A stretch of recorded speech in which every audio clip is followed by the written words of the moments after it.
बहू को रोटियां बनाकर नहीं खिला सकती।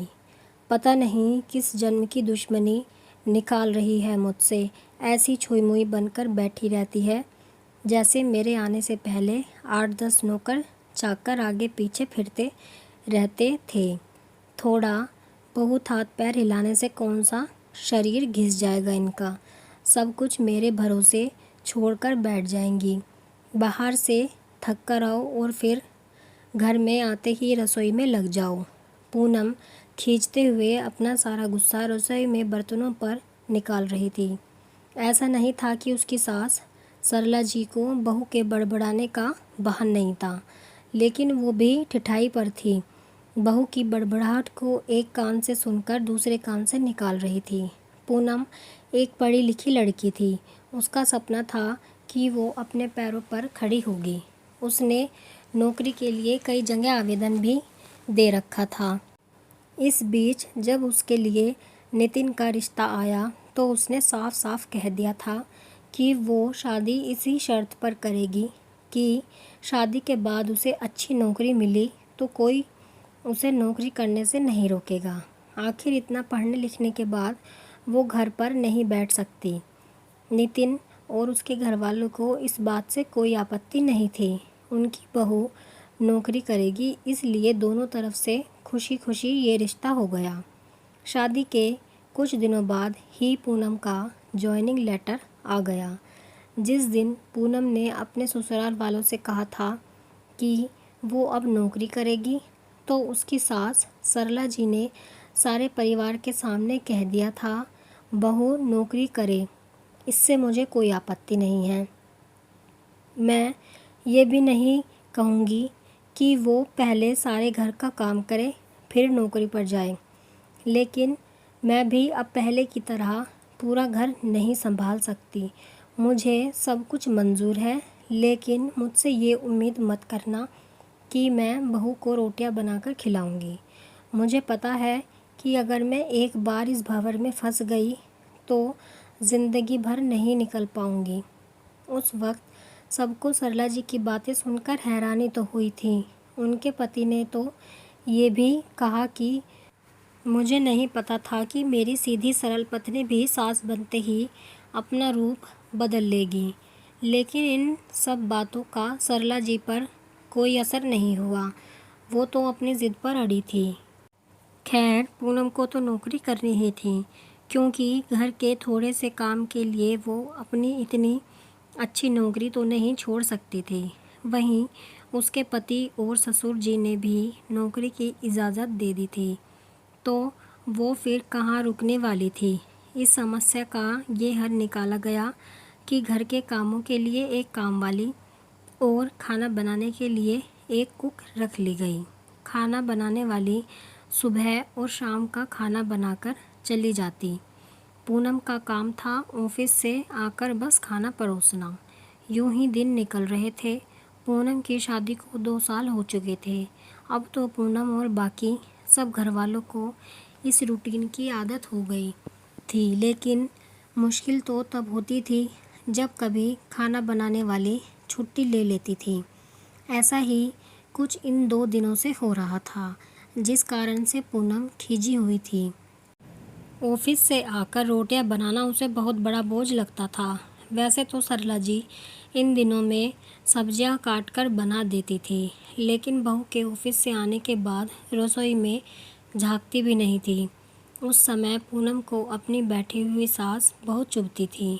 वो बड़बड़ाती रहती और रोटियां बनाती रहती।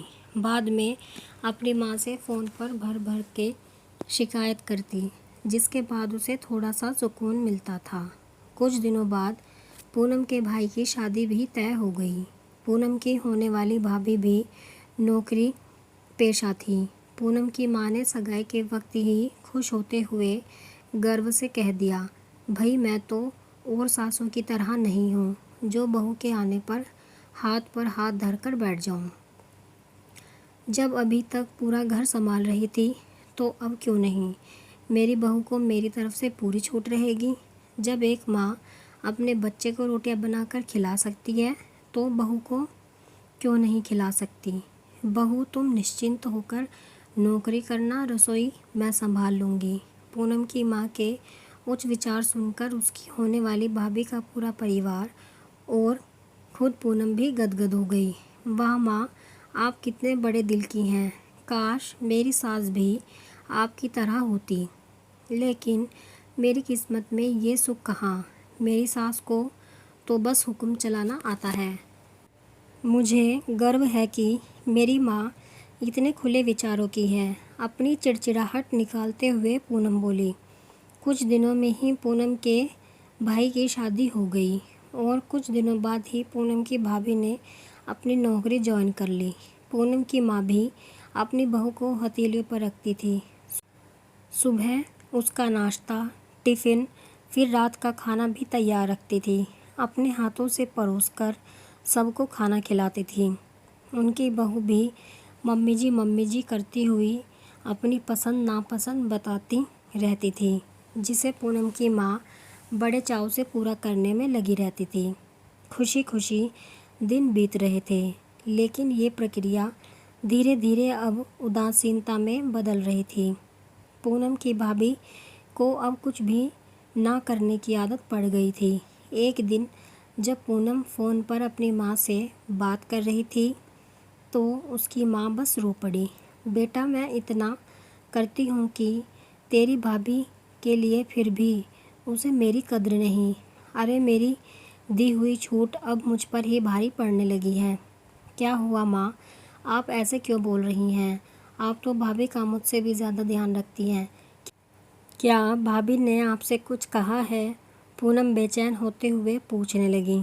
कुछ क्या बेटा, अब तो सब कुछ वो मुझे ही कहती है। ऑफिस से आने के बाद एक गिलास पानी के लिए भी मुझे आवाज़ देती है। नाश्ते में थोड़ी देर हो जाए तो मदद करने के बजाय गुस्सा होकर यूं ही बिना खाए चली जाती है। आखिर मेरा भी कुछ आत्मसम्मान है या नहीं? मैं तो उसके लिए बस काम वाली बनकर रह गई हूँ। माँ, ये तो बहुत गलत बात है। आप भाई से साफ साफ कह क्यों नहीं देती कि अपनी बीवी की लगाम खींच कर रखे? आप माँ हैं, कोई नौकरानी नहीं।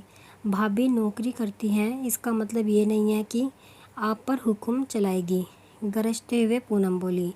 किस मुंह से कहूँ बेटा? पहले तो खुद मैंने ही आगे बढ़कर कुल्हाड़ी पर अपना पैर दे मारा, फिर शिकायत किससे करूँ? तेरे पापा ने तो कहा भी था कि बहू को ज़्यादा छूट दोगी तो बाद में पछताओगी। लेकिन मैं ही बड़ाई की भूखी थी जो अपनी बहू को सर पर चढ़ा लिया। एक बात कहूँ बेटा, तू चाहे अपनी सास को कुछ भी कहे, लेकिन समधन जी का ये फैसला सही था कि वो बहू को रोटियां बनाकर नहीं खिलाएंगी। एक बार वो सबकी नज़रों में बुरी अक्खड़ सास तो बन गई, लेकिन आगे के लिए कम से कम अपना आत्मसम्मान तो बचा लिया। अब ना तो तू उन्हें कोई ताना दे सकती है और ना ही कोई रिश्तेदार। काश मैंने भी शुरू से ही ये घर गृहस्थी की पूरी जिम्मेदारी अपने सिर पर लेने से इनकार कर दिया होता तो आज मेरा ये हाल ना होता। माँ की बातें सुनकर पूनम निशब्द हो गई। भारी मन से उसने फ़ोन रख दिया। बाहर हॉल में आकर देखा तो सास ससुर आराम से बैठकर बातें कर रहे थे। बातें करते करते उसकी सास अपने नाखूनों पर नेल पेंट लगा रही थी, जिसे देखकर ससुर जी उन्हें चिढ़ा रहे थे। अब बुढ़ापे में ये फैशन करके किसे दिखाओगी? मेरी तो नज़र भी कमज़ोर हो गई है। किसी को नहीं दिखाना मुझे, मैं तो अपनी खुशी के लिए लगाती हूँ। सारी उम्र तो घर गृहस्थी में उलझी रही। अब अवकाश का वक्त आया है तो अपने शौक़ तो पूरे कर लूँ। पता नहीं कब भगवान के घर से बुलावा आ जाए। पूनम की सास मुस्कुराते हुए बोली। पता नहीं आज क्यों पूनम अपनी सास की बातें सुनकर चिढ़ नहीं रही थी, बल्कि वो भी मुस्कुरा उठी। सही तो कह रही हैं मम्मी जी, एक गृहिणी को अपने लिए वक्त ही कब मिलता है। पहले अपने बच्चों को पाल पोस कर बड़ा करो, फिर कामकाजी बहू आ जाए तो उसे और उसके बच्चों को संभालो। काश मेरी माँ ने भी मेरी सास की तरह पहले ही कह दिया होता कि बहू को रोटियां बनाकर नहीं खिला सकती।